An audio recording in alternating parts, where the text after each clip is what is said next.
시민 여러분 반갑습니다. 오늘 여러분 비가 좀 내리죠? 하루 어떻게 지냈습니까? 저희들은 여러분들이 참으로 행복하고 평안하고 이렇게 자유롭게 하루를 보내셨기를 바랍니다. 자, 저희들은 KBS 시청료 거부운동 본부인데요. 그리고 유튜브는 김종문 전도사의 세상 클릭 방송입니다. 또 오늘 진실 방송 또 이렇게 해서 함께 촬영을 할 텐데, 자, 오늘 비가 내리고 이렇게 비가 내릴 것 같으니까 이제 방송 시작하도록 하겠습니다. 자, 세상의 이슈들을 정확하게 진단하고 분석하는 통찰력 부담 김종문 전도사의 세상 클릭 TV입니다. 자, 오늘은 대학로 마로니에 공원에서 야외 방송을 시작하도록 그렇게 하겠습니다. 자, 저희들이 이 차가 이렇게 준비됐는데요. 이 차가 말이죠, 지난번 MBN 집시맨 아시죠? 집시맨 58회에 출연했던 차입니다. 그때 저와 옆에 있는 우리 아내가 함께 출연해서 집시맨 58회 유튜브 찾아보시면 저희들이 나옵니다. 자, 오늘 저희들은 대학로에서 여러분들과 함께 대화를 나누기 위해서 왔습니다. 오늘 저와 함께 또 진솔한 대화를 나눠주실 우리 임요한 목사님 오셔서 여러분과 함께 대화를 나누도록 이렇게 하겠습니다. 목사님 올라오시죠. 네, 반갑습니다. 앉으세요. 오늘 자리가 좀 누추합니다. 저희들 우리 임요한 목사님은요, 우리 청와대 앞에서 이런 말씀 드릴게요. 그동안 혼자서 정말 어려운 시국을 극복시키기 위해서 1인 시위도 하시고 또 여러가지 핍박도 당하시고 이렇게 하셨습니다. 오늘 그 귀하게 저희들 이 대학로에서 여러분과 대화를 나누는 자리에 임요한 목사님을 모시게 돼서 저희들은 무한한 영광으로 생각합니다. 잠시 간단한 인사 말씀을 좀 주시죠. 네, 반갑습니다. 불러주셔서 감사드리고 오랜만에 이거 대학로 마로니에 공원에 이렇게 올 수 있어서 감사드리고, 오늘 토요일 저녁 시간 이게 이제 햇볕도 가시고 하니까 여러분 마음의 문을 좀 여시고 우리가 자랑스러운 대한민국, 자유대한민국, 이 좋은 나라, 세계에서 정말 자랑스럽게 우리의 조국을 이야기할 수 있는 그런 강국 1등 국가가 돼야 되지 않겠습니까? 여러분, 우리 젊은이 여러분, 우리 학생 여러분, 정말 지금 이 시국의 문제는 여러분들과 무관한 문제가 아니고 우리의 미래, 특히 젊은이 여러분들에게는 더 정말 현재로서는 피부에 닿을지 좀 덜 닿을지 모르겠는데 실제로는 여러분들의 문제입니다. 우리들은 어느 정도 인생을 살았으니까 그래도 뭐 우리는 갈 날이 멀지 않았고, 물론 뭐 오고 가는 문제는 하나님의 그 전적인 주권이니까 그렇게 할 수는 없죠. 어쨌든 객관적으로는 우리 세상 나이가 있으니까 그런 분명히 상황인데도 왜 우리 어른들이 이렇게 나라 문제에 대해서 고민하고, 또 이렇게 우리 김정문 대표님이 이 대학로에 오셔서 KBS 시청료 거부운동을 하시는 우리 대표님이신데, 또 이렇게 젊은이들하고 유튜브를 통해서 대화를 나누려고 하는 그 이 마음, 이 조국을 사랑하는 마음, 이 대한민국을 그래도 건강하게 바로 세우고 제대로 뭐 바로 간다, 거꾸로 간다 이렇게 얘기를 하면 조금 그 부담감을 느끼는 분들도 계시겠지만, 우리가 길을 열고 정말 마음의 문을 열고 한번 대화를 어떤 일방적인 뭐 어떤 그 의사를 이렇게 선포한다기보다는 한번 생각해보자, 이 의료의 문제를. 그런 시간으로 지금 자리를 만드셨는데, 여러분 불러주셔서 우리 김 대표님한테 감사하고, 또 여러분 많은 분들이 이 마로니에서 지금 뭐 데이트도 하시고 또 여기 공연 시설이 많이 있으니까 공연장에 가시려고 기다리고 계시기도 할 거고, 근데 여러분 이걸 소음으로 듣지 마시고, 여러분 조국을 위한 자유대한민국, 자랑스러운 대한민국을 만드는 그런 그 몸부림을 치는 뭐 애국까지는 아니더라도 그래도 고민하는 그런 우리 이 유튜버 방송, 이 공간을 길을 열고 들어주시고 마음속에 우리의 이런 대화를 좀 새겨주셨으면 하는 마음을 가지고 있습니다. 감사합니다. 불러주셔서 감사합니다. 네, 감사합니다. 첫인사 하니까 본론까지 들어가셨어요. 자, 저희들 오늘 방송 시설이 별로 좋지 않았어요. 마이크로 이렇게 사이좋게 주거니 받거니 하면서 이렇게 방송하겠습니다. 사실은 저희들이 일방적이지 않습니다. 저희들이 생각이 다를 수도 있어요. 그래서 우리 대학생들은 어떤 생각을 하고 있을까? 또 우리 젊은이들은 어떤 생각을 하고 있을까? 또 질타받을 일이 있으면 우리 기성세대가 질타도 받겠다 하는 그런 용기를 가지고 이 자리에 왔으니까요. 혹시나 저희들 방송하는 도중에 우리 청년들, 또 대학생들, 또 일반인들이 저희들에게 하시고 싶은 말씀이 있으면 기꺼이 올라오셔서 저희들과 함께 대화를 나눠도 좋겠습니다. 자, 지금 시국을 잠시 말씀드리면요. 자, 지금 저희들이 옆에는 KBS 시청료 거부운동을 전개하고 있거든요. 왜 하고 있느냐에 대해서 짧게 말씀드리고 하겠습니다. 제대로 공영방송 KBS 그리고 언론들이 정상적인 방법으로 제대로 국민들에게 알려드려야 되는데, 제가 판단 내릴 때는 그렇지 않는 것 같아요. 그래서 편파 왜곡이라고 저는 생각을 하고 있습니다. 그래서 저희들이 KBS 시청료 거부운동을 전개할 수밖에 없기 때문에 국민들이 할 수 있는 일이 사실 별로 되지 않잖아요. 그래서 하고 있으니까요. 뜻있는 분들은 여기 참여하셔서 설명도 하시고, 자, 키포인트는 이겁니다. 방송법을 개정하는 거예요. 자, 주부들은 아시겠지만 전기요금에 시청료가 같이 붙어 나오잖아요. 그래서 어쩔 수 없이 내는 분들도 꽤 많아요.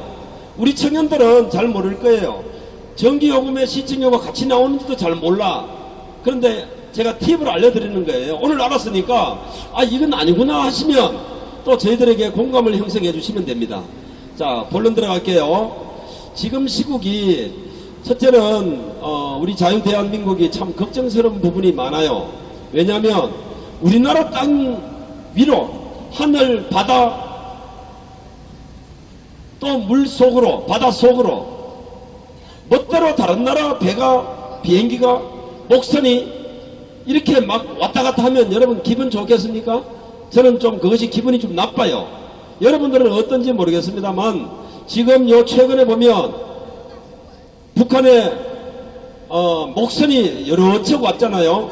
그리고 중국에 또는 또 러시아에 전투기, 전폭기 그리고 조기 경보기들이 우리의 영공을 침범했습니다. 저는 참 불안하다 생각했습니다. 목사님 그렇지 않습니까? 예, 그렇죠. 네네. 그 시국에 대해서 한번 조금 설명을 좀 해주세요. 어떻게 생각하십니까? 저라고 뭐 특별한 생각이 있는 것은 아니고 그냥 우리 대한민국 국민으로서 우리가 이런 말이 있잖아요. 수하고 땀을 흘리지 않는데 열매를 얻으려고 하는 것은, 가지려고 하는 것은 그거는 조금 거친 표현은 아닐 줄 알지만 도둑놈 심보 아닙니까? 그러니까 나라를 위한 문제에 있어서도 우리가 국민이잖아요. 대한민국 국민. 그렇다면 이 문제에 대해서 관심을 가져야 됩니다.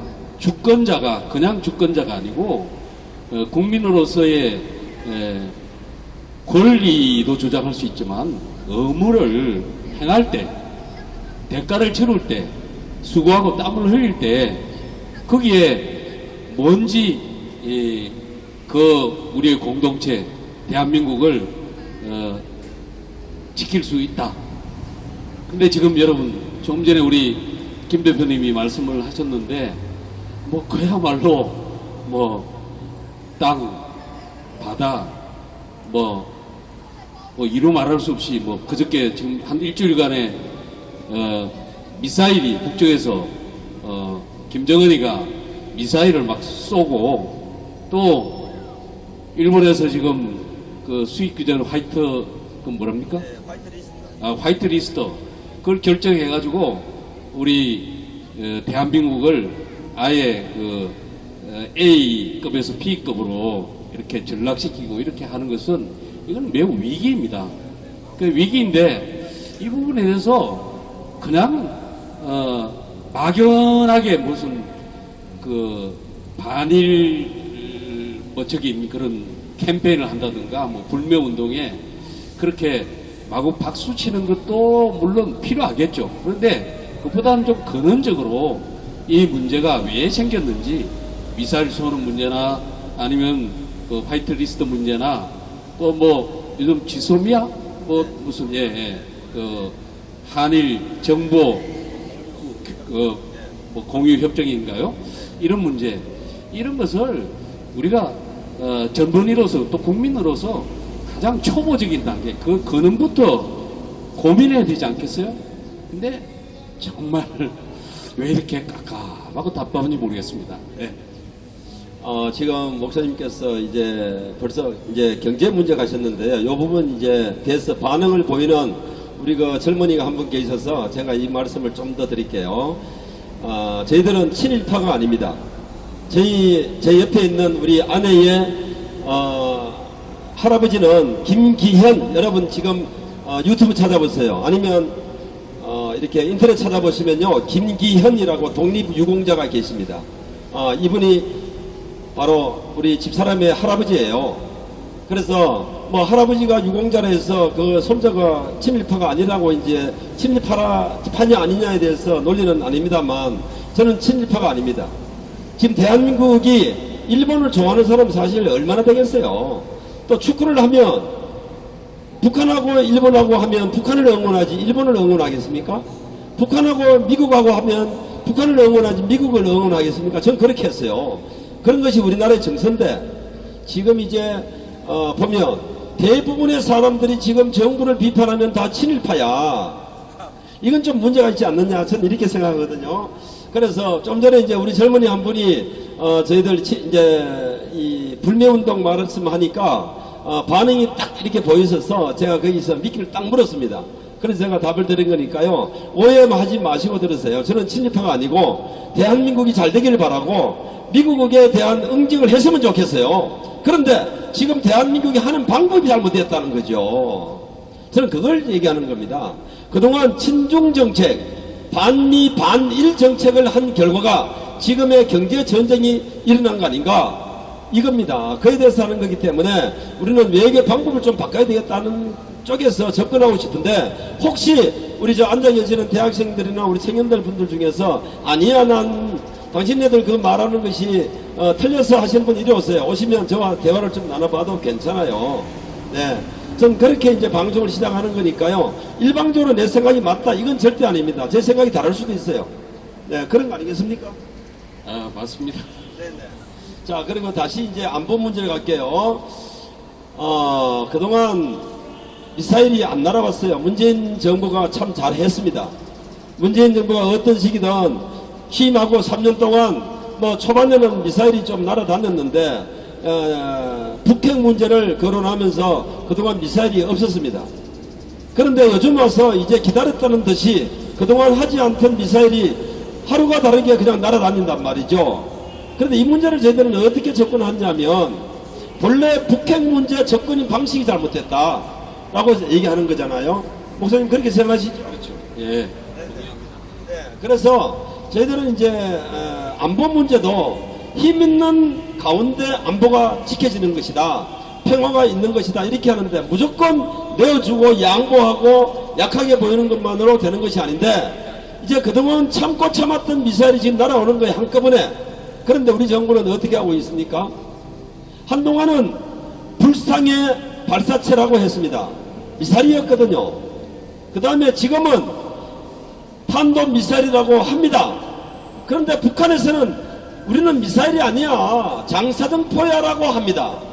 그런데 국방부는 계속 몇 년 동안 분석 중입니다. 언제까지 분석할 것인지 국민은 불안합니다. 이번 우리 김여한 목사님께서는 어떻게 생각하시는지, 우리 목사님께서는 어떻게 생각하실지 잠시 한 말씀 듣도록 이렇게 하겠습니다. 요즘 뭐 우리 국민들이 다 대통령이 되셔도 될 수 있을 정도의 시대를 살아가고 있는 것 같습니다. 근데 뭐 제가 뭐 군사 전문가가 아니니까 특별하게 잘 알고 있는 것은 아니고, 우리 젊은이들, 대학생 여러분들과 뭐 그냥 접하는 정도의 그런 뭐 지식이라면 지식, 그 뉴스를 접하고 있을 뿐입니다.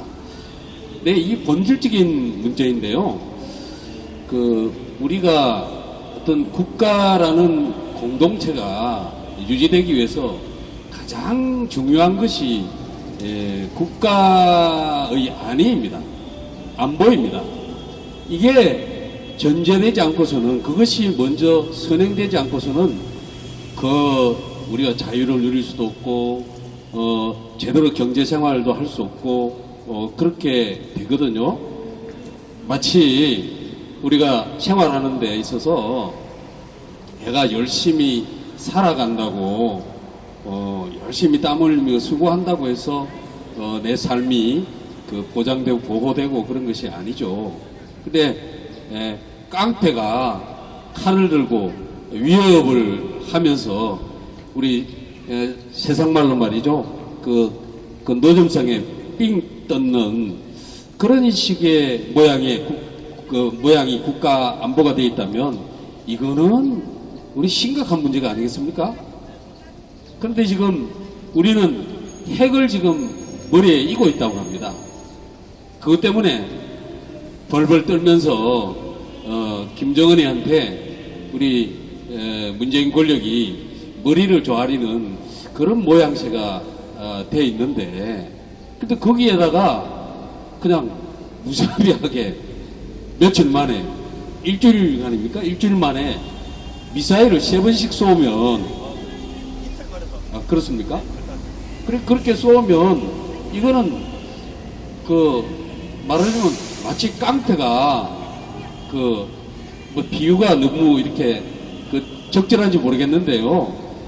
노점상한테 삥 뜯는 것 같이 그 칼제비가 급주는 핵으로 아예 이거 공포감을 하면서 다 자기들이 원하는 것을 다 요구하고 우리 세계의 가장 강국인 미국하고 같이 이렇게 맞짱을 뜨고 있는 상황인데 또 미사일 쏘면서 너희들 말이지 이 남반부 너희들 그냥 핵만 있는 게 아니야. 우리는 언제든지 수시로 여러분들의 삶을 마음대로 그냥 해집을 수 있어 하는 그런 일종 협박 아니겠어요? 그런데도 왜 이렇게 둔감합니까? 우리는 조금 그 둔감한 것을 좀 민감한 버전으로 여러분들, 젊은 여러분들, 여러분들의 삶이 국가 안보, 이 나라의 안보가 전제되지 않으면 여러분들이 아무리 땀 흘리고 애쓰고 거기에 저축해가지고 또 뭐 예금을 한다든지 부동산을 취득한다든지 이렇게 한다고 그러도 나중에 다 이 사회주의 권력이 다 빼앗아 탈취해 가버릴 수도 있는 거예요. 그게 관심을 가져야 합니다. 네. 네, 감사합니다. 우리 청년들에게 예민한 부분을 한 말씀 드릴게요. 여러분 요즘 일자리가 있습니까? 일자리가 많아요? 아르바이트 자리는 어떻게 잘 찾고 계십니까? 우리 아들, 큰 아들이 제가 장가를 늦게 가서 제 아들이 28살입니다. 그 얘기를 들어보면 요즘 아르바이트 자리가 별로 없다고 해요. 저희들은 이렇게 얘기를 합니다. 최저임금 8,000원 되다 보니까 영세 상인들이 자 쉽게 말씀드리면 지금 옆에 있는 카페에서 아르바이트생들을 두려고 하니까 1시간에 8,000원이 부담스러운 거예요. 이렇게 최저임금 이렇게 되다 보니까 두 사람 고용할 것을 한 사람 고용하고 이렇게 있거든요. 자, 여러분들 자존심을 건드리고 싶지는 않습니다. 여러분들 연봉이 얼마세요? 대한민국의 연봉 평균이 3,500 정도 된다고 해요. 그런데 깜짝 놀랄 말씀 한번 드릴까요? KBS, 저희들 지금 시청역 거부운동 하고 있는 이유 중에 한 가지인데요. KBS의 김재동이 알죠? 김재동이가 연봉 7억입니다. 깜짝 놀라죠? 연봉 7억이랍니다. 여러분, 저는 자존심 상해요. 김재동이는 연봉이 7억 받는데 여러분들은 연봉이 2,000, 2,500, 3,000, 3,500, 4,000, 많아야 5,000 이거 쪽팔리잖아요. 저는 창피하다 생각합니다. 자, 김재동이 1시간 강사료 1,550만원, 우리 대학생들, 청년들 아르바이트 TV 1시간 8,000원. 기가 찰 노릇이죠. 저희들은 이런 걸 얘기하는 겁니다. 공평한 사회가 되기를 저도 바라요. 또 이 정부가 공평한 사회를 만들겠다라고 했습니다. 그런데 이것이 과연 공평한 사회일까? 그런데 더 기가 차는 건요, 했던 말 지키지 못할 수도 있어요. 그런데 그것을 이런 반구 없이 대응 없이 그냥 넘어가면 그건 잘못됐다 생각지 않아요? 여러분들 집에 가서 아빠하고 대화를 나누실 때 대답이 없으면 답답하죠? 제가 우리 자식들하고 대화를 하는데 자식이 대답이 없으면 답답합니다. 국민들은 문재인 정권을 향해서 많은 목소리를 냅니다. 아무 대답이 없어요. 네. 그러다 보니까 답답하잖아요. 그래서 국민들은 답답하게 생각합니다. 목사님 그렇지 않습니까? 자, 그래서 지금 일본의 문제도 그동안 많은 국민들이 문재인 정권을 향해서 그런 얘기를 했어요. 외교 그렇게 하면 안 된다. 훈수를 듣는데 말 한마디 없다가 결과가 닥치니까 그것을 그런 얘기 한 사람을 친일파라고 매도하면 안 되지 않겠나 하는 생각이 드는데 여러분 그런 얘기 들으면 기분 좋겠습니까? 자, 이 부분에 대해서 아마도 우리 이 자리에 계신 우리 임요한 목사님께도 아마 문재인이가 직접 만나면 너 친일파야 할 것 같은데 우리 목사님 친일파입니까? 친일파도 아니고 이게 그러면 우리 중국과의 관계를 한번 보면은 6.25 때 그 제가 정확한 건 지금 생각이 잘 안 나는데 1950년 6월 25일 날 가장 최전방에 북쪽에 배치된 분들이 뭐 조선 뭐 팔로군 출신이라든가 그 사실상 중국 계통의 중공군 쪽이었단 말이에요. 그리고 또 나중에 그 좀 메가드 장군이 그 인천 상륙 작전 해가지고 북으로 다시 밀려갈 때 그때 또한 중공군이 인해 전술로 들어와가지고 그렇게 됐던 일들을 생각하면 그럼 우리 적어도 남한 쪽에 있는 한국 쪽에 대한민국 쪽에 있는 사람 입장에서는 국민들 입장에서는 저 일본보다도 더 우리가 더 그 원수 같은 나라로 삼아야 되잖아요. 그런데 중국에 대해서는 이 친중인지 뭐 반중인지 전 잘 모르겠습니다만은 이렇게 원색적으로 이렇게 그 구분을 짓는다는 것은 매우 시대 교류에 역행하는 거 아닌가. 지금 왜냐하면은 그 우리의 삶은 그야말로 세계 속에 그 자유 경쟁, 경제적으로 무역을 하고 이렇게 해서 생존을 해야 되는 그런 아주 그 전투장입니다. 우리의 삶이. 그런데 이걸 구호로 어떤 파당을 지어가지고 그 명분만 가지고 문제를 접근하는 것이 과연 우리 조국 대한민국을 그 잘 살 수 있게 그냥 세계 속의 강국으로 일본을 정말 이길 수 있는 뭐 그냥 반일이 아니라 극일이 돼야 될 텐데 그게 될 수 있겠어요? 이런 부분에 참 답답해요. 목사님, 우리 저기 젊은이 앉아 청년들은요, 우리가 6.25 얘기하고 중공군 얘기하면은 또 그 놓친 애들 또 이렇게 얘기한다 이렇게 생각하거든요. 근데 그런 얘기는 될 수 있으면 저희들이 이 대학로에서는 안 하려고 애를 써요. 그런데 그게 사실이긴 하거든요. 한들인데 그걸 우리 젊은이들은 그걸 듣기 싫어해. 제가 잘 알아요. 그렇지만 우리가 그런 얘기를 해야 되는 것은 현실이고 또 사실이기 때문에 하는 것인데 우리 젊은이들은 사실 그런 얘기 잘 듣기 싫어합니다. 그런 영향이 왜 오냐면요. 저희들 또 한번 언급해 드릴게요. 학교의 선생님들이 교육을 잘못했습니다.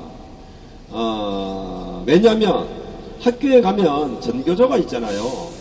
이 사람들이 이 선생님들이 교육을 잘못 시켰는데 이 밖에 나오면 뭐가 있냐면 민주노총들이 있잖아요. 이들이 또 그렇게 똑같은 얘기를 하니까 아 맞아 우리 학교에서 배운 거하고 똑같아 이렇게 생각하거든요. 그런데 저희들은 우리 젊은이들에게 이런 말씀 드리고 싶습니다. 무조건 반대하면 그거 안 좋아요. 저희들 무조건 반대하는 건 아닙니다. 내와 생각이 다르다고 해서 문재인이가 나와 당이 다르다고 해서 저희들은 당이 없습니다만 또 색깔이 다르다고 해서 저희들 무조건 반대를 위한 반대를 하는 사람들은 아니에요. 저희들 방송 그렇지 않습니다. 그런데 역대 우리 그 야당 지금의 여당입니다만 민주당과 이런 또 우리 세력들을 보면 제가 좌파라고 하지는 않겠습니다. 이런 세력들 보면 그야말로 반대를 위한 반대를 많이 했거든요. 그런데 저희들마저도 그걸 하면 저희들이 왜 지금 문재인 정부를 규탄할 이유가 없죠. 저희들은 그러지 않기 위해서 이렇게 말씀드리는데 오해하지 마시라는 뜻에서 이런 말씀을 드린 거니까요. 진솔하게 그냥 들어주시고 또 이렇게 또 이제 저희들 얘기하는 도중에 또 생각이 다르신 분 계시면 언제든지 오셔서 저희들을 질타주세요. 자, 우리 저 뒤에 그 목소리 잘 들립니까? 네네, 저 끝에 목소리 잘 들리세요? 네, 좋습니다. 손을 흔들어 주셨으니까 잘 들린 건 알고 이렇게 방송 계속하겠습니다. 자, 조금 전에 제가 김재동이 얘기를 했는데요. 저희 아들 둘 있는데 하나는 취직을 했고요. 하나는 아직까지 몇 년째 취직을 못하고 있습니다. 저희들은 이 정부가 잘못해서 취직을 못했다 이렇게 생각하지는 않아요. 왜냐하면 내 자식이 못나서 취직을 못했다 저는 이렇게 생각을 하긴 해요. 그래도 좀 더 정치를 잘하면 좀 부족한 내 자식도 좀 취직을 할 수 있지 않을까. 혹시나 이 자리에 계신 우리 젊은이들 나 정말 몇 번 이력서 쓰고 취직을 해보려고 노력했는데 안 된 분 계시면 이 나라가 좀 더 잘했으면 되지 않을까 하는 생각도 없잖아 있을 거예요. 그러나 이제 자기의 스펙을 쌓고 능력을 쌓아가는 것은 기본인데, 아무튼 정치를 이끌어가는 분들이 좀 더 잘하면 더 잘 될 수 있겠다 하는 생각은 저도 듭니다. 자식을 키우는 입장에서. 그런데 지금 보면 청년 일자리가 말이죠, 지금 실업률이 25%라고 하는데요. 제가 기가 찬 얘기를 한마디 목사님 제가 좀 해드릴게요. 왜 20%라고 하냐면 저는 32%라고 생각하거든요. 그런데 한 가지 알려드릴게요. 지금 노량진에 가면 공무원 시험을 준비하는 학생 청년들이 꽤 많습니다. 그런데 이들은 실업자의 준비생이기 때문에 실업자에 잡히지 않아요. 그런데 언제부터 잡히느냐? 이분들이, 이 청년들이 나는 경찰 공무원 또는 구급 공무원의 시험을 보기 위해서 접수하는 순간부터 실업자로 잡힌다는 사실 여러분 알고 계세요? 접수를 하지 않고 공부만 하고 있는 학생들은 실업률에 포함이 되지 않습니다. 그래서 25%라고 발표하는데요. 사실은 32% 정도 돼요. 또 한 가지 있습니다, 목사님. 뭐냐면 요즘 귀농을 많이 하잖아요. 귀농을 한다라고 이렇게 내려가면 귀농을 왜 하겠습니까? 물론 내가 농촌에 가서 살고 싶어 간다 하는 분도 계신데요. 이 도시에서 살 방법이 없어서 도시를 떠나 농사를 지으면서 농촌에서 살겠다라고 내려가는 분도 많다는 거죠. 그런데 이분들은요, 정부에서 어떻게 생각하냐면, 이분들은 농촌에 취직이 되어서 가는 거니까 실업률에서 빼버린다는 사실이에요. 이거 어떻게, 여러분, 우리 젊은이들 어떻게 생각하세요? 우리 대학생들 어떻게 생각하십니까? 이것은 실업률에서 제외시키기 때문인데도 실업률이 이렇게 높다는 사실이죠. 자, 문재인 정부가 들어와서 청와대에다가 제일 먼저 한 것이 뭐냐면 취업에 대한 통계 자료 게시판을 만들어 놨습니다. 요즘 언론에서 그거 보셨습니까? 맞죠. 네. 그런데 요즘 그걸 보신 적이 있습니까? 못 보셨죠? 못 봤죠. 뭐 처음에는 그 현황판 해가지고 그렇게 하다가 최근에 뭐 조국 그 전 수석과 관련된 기사가 뜨면서 뭐 거기에 배경 그림을 잠깐 본 기억은 있지만 별로 기억이 없습니다. 자, 이런 것들이요, 저희들이 왜 언급하냐면, 그렇게 정부가 들어서면서 작심을 하고 우리 청년 실업률을 낮추겠다, 국민들 실업률을 낮추겠다라고 작심을 하고 덤볐던 일이라고 저는 보거든요. 청와대에 그 게시판 현황판을 설치하면. 그런데 지금 그것이 눈에 보이지 않습니다. 언론에서는 보도하지를 않습니다. 그럼 정부에서는 어떻게 해야 되겠습니까? 여러분들이 정상적으로 생각하는 거라면 지속적이지 못할 때는 이유가 있어야 됩니다. 그렇잖아요. 그런데 이 정부는 은근슬쩍 슬그머니 감춰버렸어요. 그래서 이렇게 투명하지 않는 정부, 이런 것들이 단지 이것만 있겠습니까? 외교 문제도 마찬가지입니다. 자, 우리 목사님, 지난번에 우리 일본 문제가 터졌을 때 이름 나 잘 몰라요. 예, 강경환지 우리 외교부 장관, 시급한 일본 문제를 풀기 위해서 일본으로 뛰어가든지 또는 미국으로 가든지 이 현실을 극복하기 위해서 방법을 찾아야 되는데, 저 멀리 아프리카, 모로코, 수단 이런 데를 다니면서 과연 그 문제를 풀 수 있을까요? 뛰어다녔습니다. 이낙연 총리 마찬가지였습니다. 아프리카에 가 있었습니다.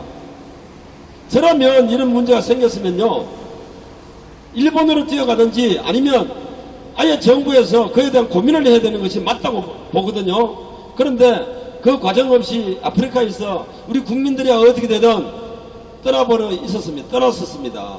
이런 것이 지금 현실이라면 여러분들 어떻게 생각하세요? 풀어가는 방법이 좀 잘못됐다 생각하는데, 저는 목사님 이렇게 생각합니다. 일본 문제가 생긴 것은 저는 친일파가 아니라는 전제에서 말씀드리는 겁니다. 저를 믿어주세요. 저희들을 친일파라 보면 저희들은 더 이상 할 얘기는 없습니다만, 그런 전제하에서 진솔하게 한번 봐주세요. 그런 전제하에서 저는 외교적인 문제라 생각하거든요. 외교적인 문제라 생각하시는데 우리 목사님 어떻게 생각하세요? 이렇게 광범위하게 이렇게 접근할 줄 몰랐는데 제가 미천이 약해서 그러기는 한데 저는 그냥 소박하게 저희가 뭐 정치꾼도 아니고 우리 시민의 입장에서 국민의 입장에서 가장 정직하게 그 반응하고 있는 그 모습이다. 여러분들이 보실 때는 또 저 꼰대 얘기한다 그렇게 들릴지도 모르겠어요. 우리 저도 뭐 조카들이라든지 보면은 그런 뭐 얘기가 되는 친구들도 있고 또 그냥 꼰대 얘기처럼 그냥 답답하게 그냥 듣는 흉내만 내는 그런 경우도 있어요. 근데 여러분 이 모든 게 오늘날 이 시대 2019년 오늘 이 시대의 이 상황은 이 한 어떤 문제가 하나만 있는 게 아닙니다.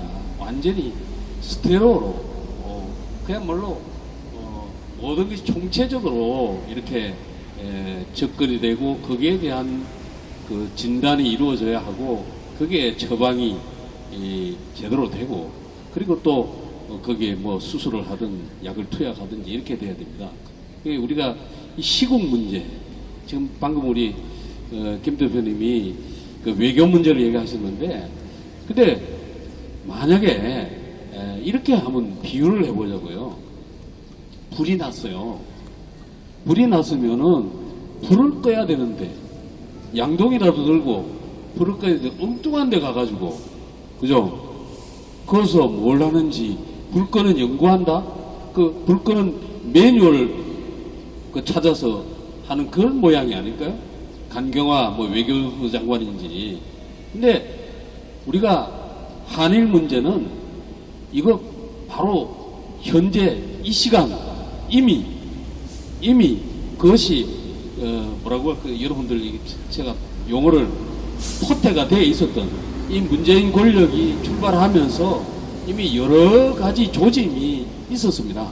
그 이전에 박근혜 권력 때도 이미 위안부 문제라든가 그 보상 문제 이런 것이 대법원에 계류되고 그래 있었을 때 이미 그렇게 진단하고 경제 문제로 압박을 하거나 외교 문제가 생길 수 있는 그런 페이퍼들이 있었다는 말이죠. 있었던 걸로 지금 듣고 있습니다. 그 있었으면은 우리가 불이 날 수 있는 요인들이 이미 불씨가 있었잖아요. 이거 있었으면 그걸 제대로 빨리 접근해서 가야 되는데 엉뚱한 데 가서 지금 본질을 잃어버리고 가야 되는 미국의 트럼프한테 얘기한다고 되는 것도 아니고 한일 문제는 한일 문제로 풀고 그렇게 해야 되는데 그 역시 또한 외교부 장관 또는 국무총리 자리에 있는 입장에서는 그 자기의 본분을 제대로 우리가 월급 주는 우리 국민들이잖아요. 월급장이들이 주인의 뜻을 과연 제대로 꿰뚫고 있는가? 또 역시 그 부분도 제가 또 답답함.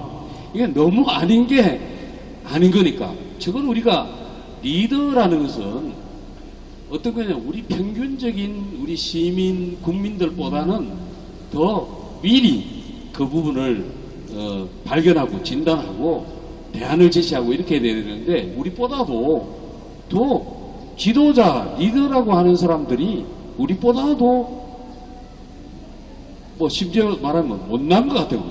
내가 해도 문제를 풀 수 있을 것 같은데 역시 답답합니다. 자, 이렇게 국민들은 답답해합니다. 물론 이제 앞에서 이끌어 가시고 리드를 하시다 보면요, 요건 많이 먹어요. 그래서 뭐 문재인 정부 또 못한 것만 있겠습니까? 잘한 것도 있겠죠. 자, 우리 그 시민 여러분, 제가 제 자랑을 하려고 하는 건 아니고요. 제가 2002년도에 제가 서울시 의원을 했습니다.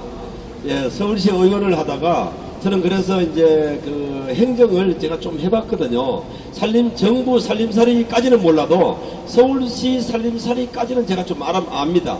그런 차원에서 제가 접근해보면, 그동안 이제 누적됐던 대외 이 관계가 이번에 그 일본 문제까지 터져 나오게 됐다. 저는 이렇게 보는 겁니다. 그래서 미리 이제 예측되었던 여러 가지를 우리 지도자들은 예방을 하고 또 그에 대한 준비를 해가야 되는데 지금 갑자기 닥친 이 입장까지는 뭐 어쩔 수 없이 닥쳤다 하더라도요. 저희들은 뭐 어쩔 수 없이 닥친 거라 보지는 않습니다만 이제 그런 예상을 하지 못하고 닥쳤다. 그런데 이걸 풀어가는 방법도 무조건 말이죠. 지금 이 시대가 언젠데 이순신 장군 12척 얘기가 나오고요. 죽창 얘기가 나오고요. 이 풀어나가는 방법이 정말 답답하지 않습니까? 그런데 자, 우리 청년 여러분 진솔하게 한번 얘기해 봅시다. 일본과 우리의 경제력, 군사력 차이가 어느 정도 난다고 생각하세요? 엄청납니다. 한동안은 30배, 50배 얘기했는데 지금은요 한 5배 정도 차이 나요. 그렇다 보면 우리가 일반적인 생각을 하더라도 힘의 논리를 따지면요 내보다 월등하게 힘이 센 사람에게는 갖다 붙이면 안 되는 거예요. 어떻게 됩니까? 좀 맞기만 더 하겠죠. 그래서 이것을 그러면 방식이 잘못됐다 하면 친일파라 그래요. 그 프레임을 덮어 씌우는 자체는 저는 맞지 않다 보는데요. 그런 와중에 무조건 강하게만 나간다 해서 되는 거겠습니까? 전략이 필요하잖아요. 국민들은 그걸 원하고 있는데 그렇게 하지 않으면 피해는 누가 봅니까? 국민들이 좀 맞는 거잖아요. 그렇다면 저 같으면 그 방법은 잘못됐다 생각하는 건데 그런 얘기하면 또 친일파라 그래. 그렇잖아요. 그래서 저는 전략을 바꾸란 얘기예요. 강한 상대를 무조건 강하게만 밀어붙이면 되겠습니까? 한 가지만 제가 말씀드리겠습니다. 자, 우리가 불매운동을 하는데요. 우리가 불매운동을 하는데 그 물건을 판매하고 일본 제품을 판매하고 있는 사람이 누구냐면 한국 사람들이 다 판매하고 있잖아요. 그러면 그 불매운동 자체가 잘못됐다는 것이 아니고요. 그것으로 인해서 피해를 보는 사람이 한국 사람이라는 겁니다. 일본에서 생각할 때는 일본 제품을 한국에서 팔아주지 않으니까 불매운동을 하니까 좀 더 덜 팔리겠죠. 그런데 그것을 판매하는 사람이 한국 사람인데 그 제품이 판매되지 않으면 부도가 나는 사람은 한국 사람이 부도가 나는 거예요.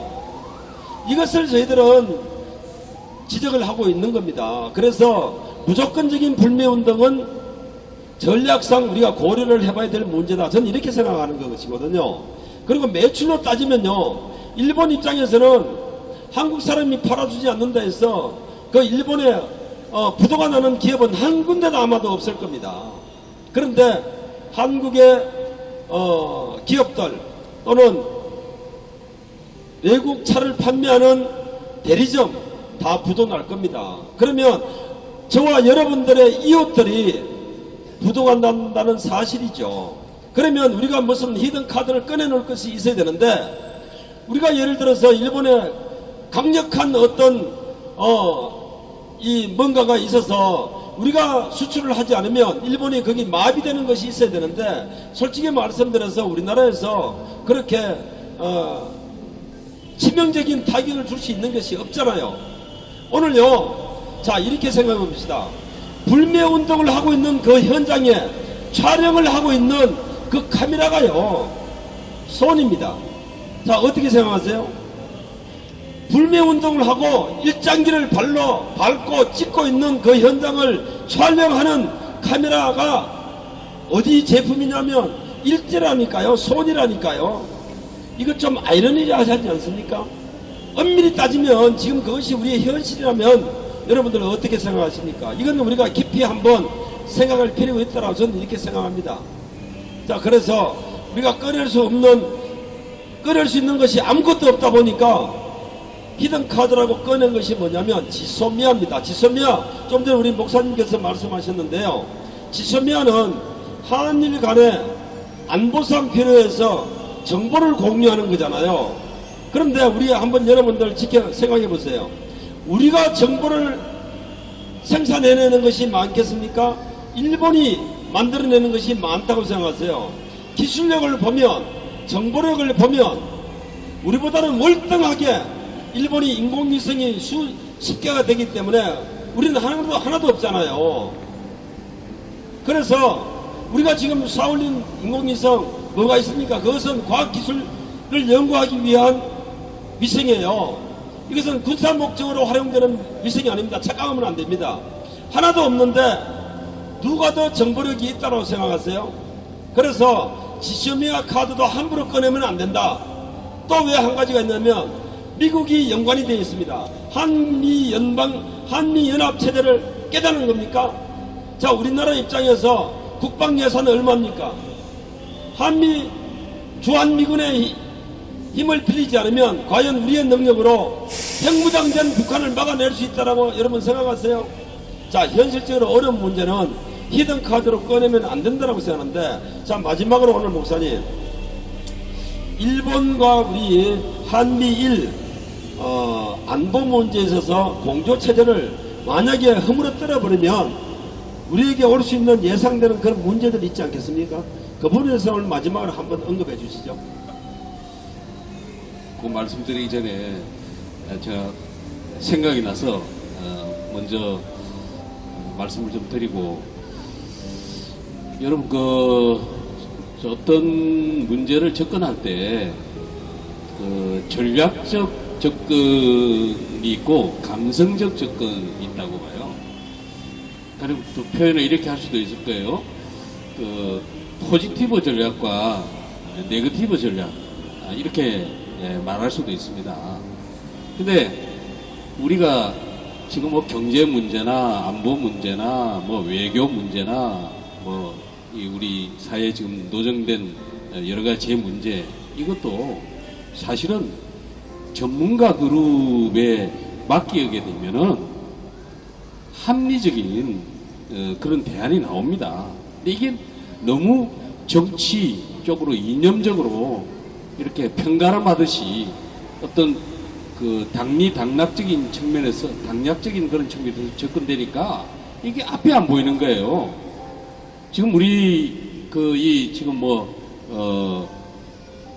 지소미아 문제를 비롯해서 지금 한일 간의 무역 문제, 이 문제 역시도 지금 어떤 분은 오늘 아침에 제가 어떤 목사님하고 대화를 하는데 이런 표현을 하더라고요. 우리 대통령이, 문통이, 문재인 권력이 다 불 다 질러놓고 불을 꺼야 될 사람이 불 구경하고 국민들 보고 불 끄라고 그런다고, 그런 표현을 하더라고요. 여러분, 지금 지소미아 문제 역시도 이걸 아주 우리가 감성적으로 접근해가지고는 백전백패입니다.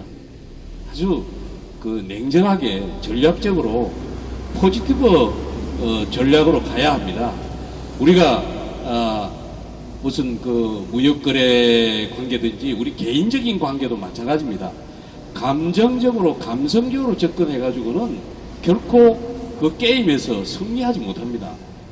지금 만약에 지금 우리가 이 무역 문제하고 결부시켜 지소미아 이 문제를 폐기하는 쪽으로 그걸 무슨 히든 카드 같이 쓴다면 이 대단한 자해행위라고 할까요? 자폭행위 같은 그런 것이 될 수밖에 없다고 봐요. 왜냐하면 안보 문제는 우리가 이 시간에 이렇게 자유롭게 이렇게 대화를 나누고 이렇게 토킹을 할 수 있는 것도 안보 국가의 안보가 지켜지고 있는 가운데서 가능한 겁니다. 만약에 미사일이 왔다 갔다 이렇게 하면 이렇게 얘기할 수 있을까요?